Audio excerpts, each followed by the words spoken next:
Hey there, John Jacoby. I wanted to go over what my listing presentation strategy is, and this has helped me win probably about 90 to 95% of the listing appointments that I've gone on since I started implementing the strategy.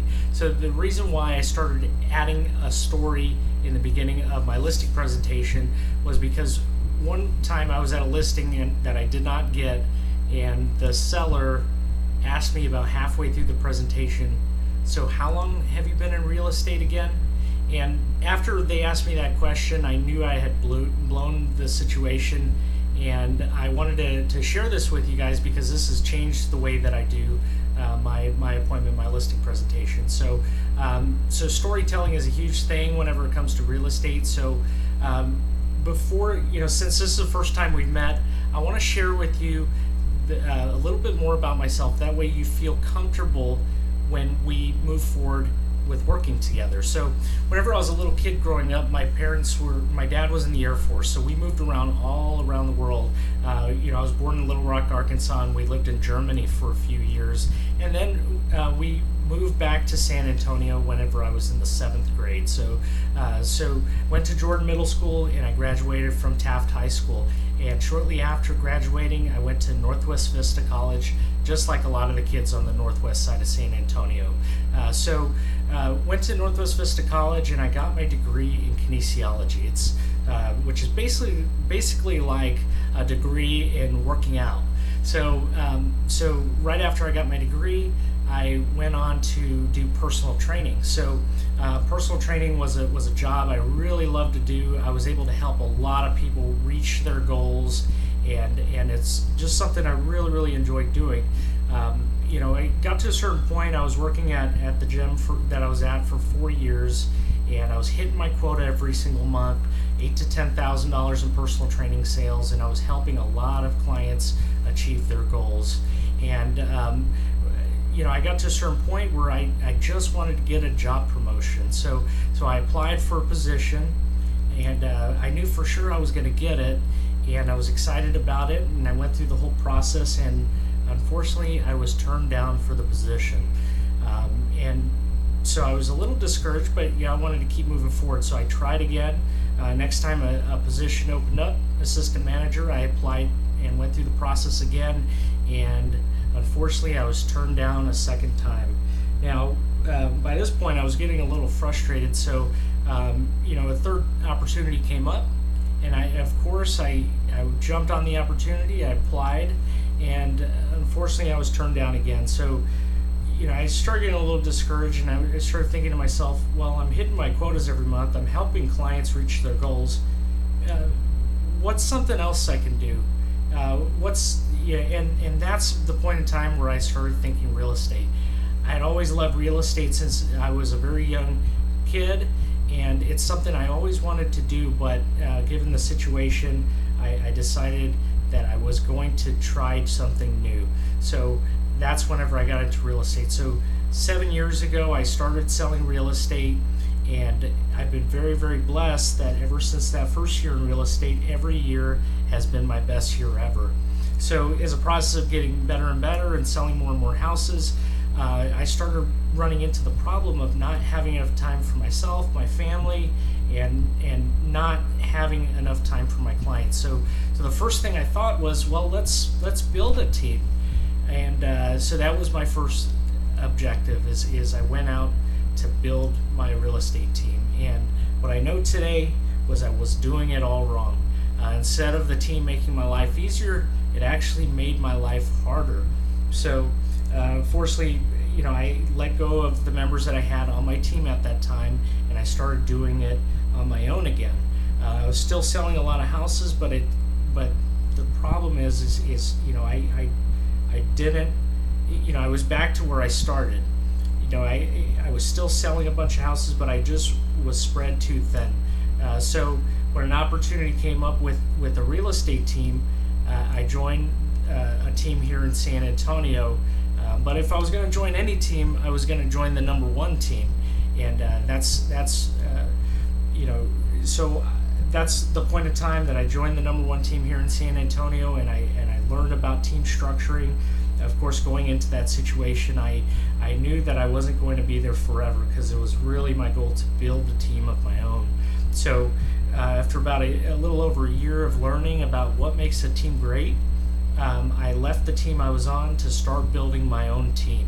And that goes, and then so in July of last year, about 6 months ago, I left the team, and we started working at building the team. And ever since then, I've been doing it the right way.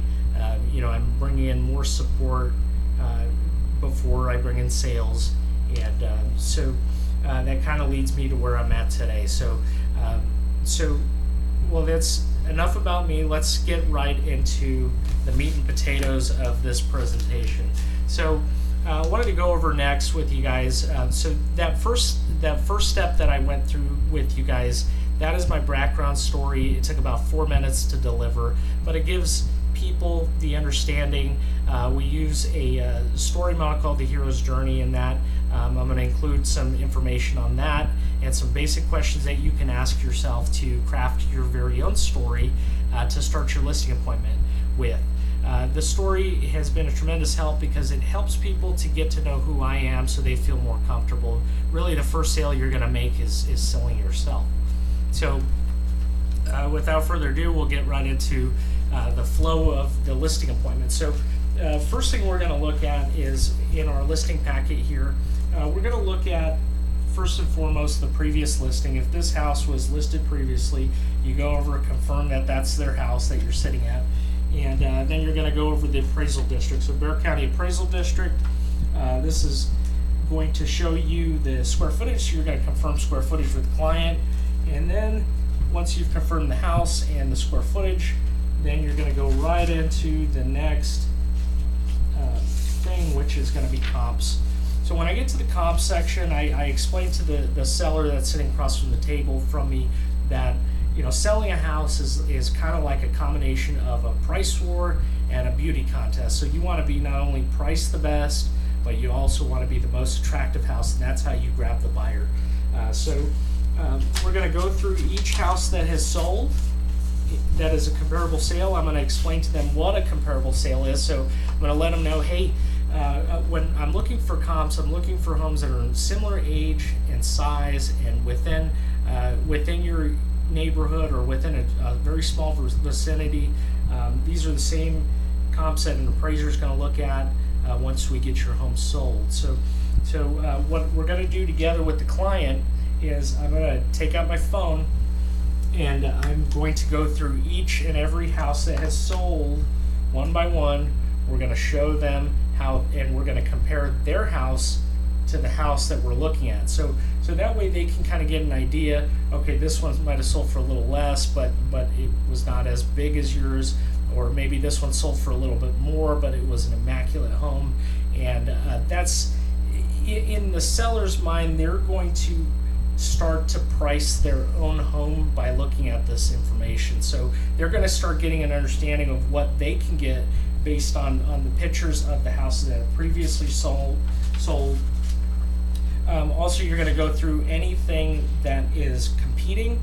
So you want to take a look at not only what has sold, but also if there's any competition that they need to be aware of, because we're always competing to grab that one buyer that's looking for a house in that neighborhood. So once we go through all that, we're going to establish a market range for their house. So we, for example, in this listing appointment I'm going on tomorrow, we're going to say, okay, Mr. Seller, your house is going to range anywhere between $155,000 and $165,000. Like your house is in phenomenal condition, so I'm going to set a suggested price at the top of the range. Based on looking at their house there and also looking at past sold data, you're going to be able to come to an idea if you're going to be at the top or the bottom end of the range. Okay, so next thing, once you've established all that, you're going to flip this folder over, and you're going to have here, so once you've established value, then you're going to have net sheets printed out here, and you're going to let them know exactly, if you sold for this much at the bottom of the range, then you're going to net out this much. But I think that your house is in a little better condition, So I think we can get a little bit more. So let's let's list it at this, and then you're going to show them the bottom line number. If they agree to that bottom line number, then they're then as long as they're ready to go, then you're going to let them know, okay, well, do you have any other questions for me? And you just answer any questions, answer any objections that they may have, and then you just let them know, okay, well, let's go ahead and get started signing. So that's the point of the presentation, where you're going to go through everything with them. You're going to go through one document at a time and explain it and get them to sign off on it.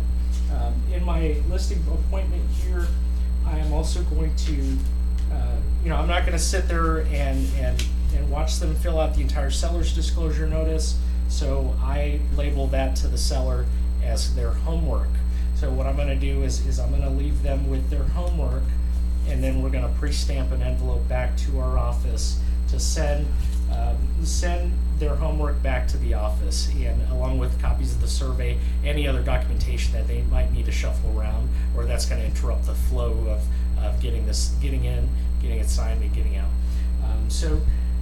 Last thing I like to go over with the seller before I close on my presentation is I explain to them, look, it's really important to me, it's really important to our team that we know how we did. So, I ask that if you could, we're always looking to refine our process, we're always looking to get better. So I ask that if you could just please fill out this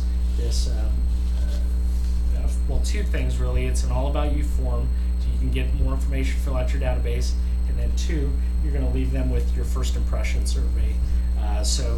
If you would like copies of these documents, or the ones that we use for our team, that we created for our team, please reach out to me. We'd be happy to share and collaborate with you guys on the listing appointment. So again, that's the flow of how you're going to present, how you're going to tell the story.